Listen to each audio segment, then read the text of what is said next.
सुशासन राज्य आणण्यासाठी भाजप सरकार आपल्याला आणायचंय, हेच वाक्य भाजप 2014 ला बोलत होते. मात्र आत्ताच्या सरकारमध्ये या सुशासन चालवणाऱ्या अधिकाऱ्यांचा भाजपला त्रास होऊ लागलाय का? अगोदरच्या सरकारमध्ये ज्या तुकाराम मुंढे यांची बदली करण्याची मागणी केली जात होती, आता मात्र थेट त्यांना सेवेतून निलंबित करण्याची मागणी भाजप आमदार कृष्णा खोपडे यांनी विधिमंडळाच्या हिवाळी अधिवेशनात सवयीप्रमाणे विरोधी बाकावर बसलेल्या वडट्टीवार यांनी या लक्षवेधीचा विरोध केला. मात्र जे आरोप कृष्णा खोपडे यांनी केलेले आहेत त्याला पुरावे देखील सादर केले असल्याने तुकाराम मुंढे खरंच यावेळी चुकलेत का? काय नेमके आरोप आणि तुकाराम मुंढे यांची सगळी कारकीर्द कशी वादाच्या भोवऱ्यात सापडली आहे, जाणून घेऊया सविस्तरपणे आजच्या या व्हिडिओमध्ये. नमस्कार, मी अदिती. महाराष्ट्र विधानमंडळाच्या हिवाळी अधिवेशनात कृष्णा खोपडे यांनी केलेल्या आरोपानुसार तुकाराम मुंढे यांना स्मार्ट सिटीचे अधिकार दिले नव्हते. तरीही त्यांनी 20 कोटी रुपयांचा चेकवर स्वतः सही केली आणि सरकारी पैसे बिल्डरच्या घशात टाकले. त्यावेळी महापौर असलेले संदीप जोशी आणि भाजप गट नेते संदीप जाधव यांनी बँकेच्या पुराव्यासहित सादर पोलीस स्टेशनमध्ये गुन्हा दाखल केला होता. या स्मार्ट सिटीत काही महिला अधिकारी होत्या ज्यांनी सही करण्यास मनाई केली. त्यावेळी मुंढे यांनी त्या महिला अधिकाऱ्यांना टॉर्चर केलं. तेव्हा 2 महिलांनी पोलिसात तक्रार दाखल केली होती. कुठल्याही IAS अधिकाऱ्यावरती अशा स्वरूपाची FIR दाखल होऊन कार्यरत राहणं हेच मुळात चुकीचं आहे आणि पहिलंच प्रकरण आहे. त्यामुळे मुख्यमंत्री महोदयांनी यावर कडक कारवाई करून तुकाराम मुंढे यांना निलंबित करावं. कृष्णा खोपडे यांचा दुसरा आरोप म्हणजे त्यांना येणारे धमकीचे फोन. तुकाराम मुंढे हे राजकारणी नाही, त्यामुळे त्यांच्या बाजूने पाठराखण करणारे कार्यकर्ते नाही, तर त्यांचं पाठराखण जनता करते.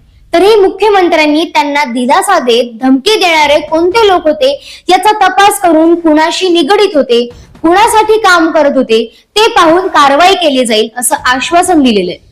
तुकाराम मुंढे यांच्याविषयी विधानमंडळात निर्माण झालेला हा काही पहिला प्रश्न नाहीये. या आधीही अनेक वेळा राजकीय नेत्यांना डोईजड झालेले मुंढे चर्चेत होते.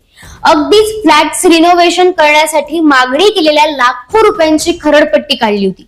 तरीही 20 वर्षात 24 वेळा बदली पचवल्या. त्यांची एकंदर वादग्रस्त कारकीर्द पाहूया. तुकाराम मुंढे हे 2005 IAS अधिकारी आहेत. ट्रेनिंगला असतानाच त्यांना प्रशासनाचे गुपिते समजले. त्यामुळे जेव्हा ऍक्च्युअल चार्ज हातात आला तेव्हा ते त्यांच्या कठोर प्रशासनासाठी ओळखले जाऊ लागले. याचमुळे 20 वर्षात 24 बदल्या हा त्यांचा रेकॉर्ड, त्यांची ओळख बनली.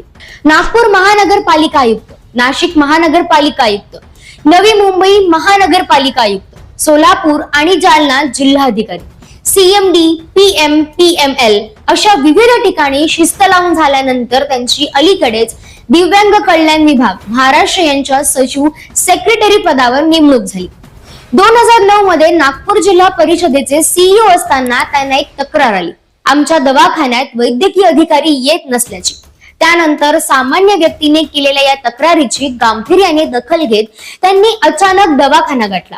तिथे शिंदे आणि तावरे या वैद्यकीय अधिकाऱ्यांची अनुपस्थिती पाहता त्यांना जागेवर निलंबित करण्याचे आदेश दिले. पण CEO अधिकाऱ्याला वैद्यकीय अधिकाऱ्यांच्या निलंबनाचा अधिकार नसल्याने आरोप झाले.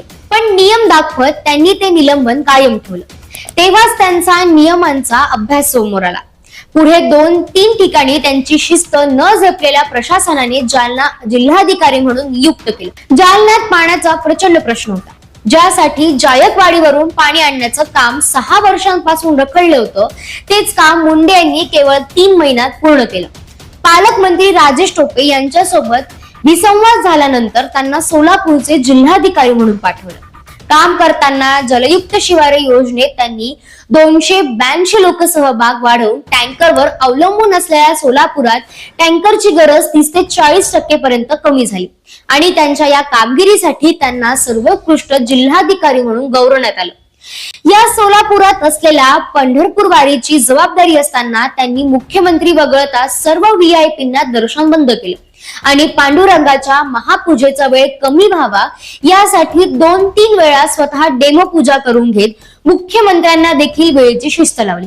तिथल्या ट्रस्टच्या विरोधात जाऊन 24 तास खुलं ठेवलं, जेणेकरून लॉजिंग बोर्डिंगचे धंदे बंद पाडले. त्यानंतर वेगवेगळ्या ठिकाणी पाठवून देखील त्यांचे जनतेप्रती सेवाभाव प्रस्थापितांना खटकत होता. विना पदभार देखील ठेवता येत नव्हतं, म्हणून घाट्यात चालणाऱ्या पुण्यातील PMPML चे व्यवस्थापक म्हणून नेमणूक केली. PMPL घाट्यात नेली, त्यावर कोर्ट कचेरी सुरू असल्याने मुंडे यांना आरोपांच्या फेऱ्यात घेण्यात आलं. तिथे मुंडे यांनी कोर्टात सगळे पुरावे दाखवून दर महिन्याला 6 लाख प्रवासी असलेली बस सेवा सुरळीत करून लाखांवर नेली. तिची कार्यक्षमता 40% वरून थेट 100% वर गेली आणि PMPL घाट्यातून पहिल्यांदा फायद्यात आली. आतापर्यंत त्यांची ज्या ठिकाणाहून बदली झाली आहे त्या ठिकाणी जनता रस्त्यावर उतरून आपला विरोध दर्शवते, परंतु सत्ताधारी विरोधक आणि खुर्चीत माजलेल्या अधिकाऱ्यांच्या दबावाला बळी पडून सरकारला त्यांची बदली करावी लागते. हेच आतापर्यंत होत आलंय. यावेळी बदली सोडून त्यांच्या निलंबनाची मागणी सत्ताधारी आमदारांकडून केली गेल्याने त्यावर काय कारवाई होते याकडे सगळ्यांचं लक्ष आहे. पण आर्थिक शिस्त लावणाऱ्या या अधिकाऱ्याला गमावल्यानंतर जनतेला वाली पुन्हा तयार होणारच नाही, हेच यातून स्पष्ट दिसते. तुम्हाला तुकाराम मुंडे यांच्या कारकिर्दीविषयी आणि महायुतीच्या धोरणाविषयी काय वाटतं ते कमेंट करून नक्की कळवा आणि पाहत रहा मराठी मंडळी. धन्यवाद.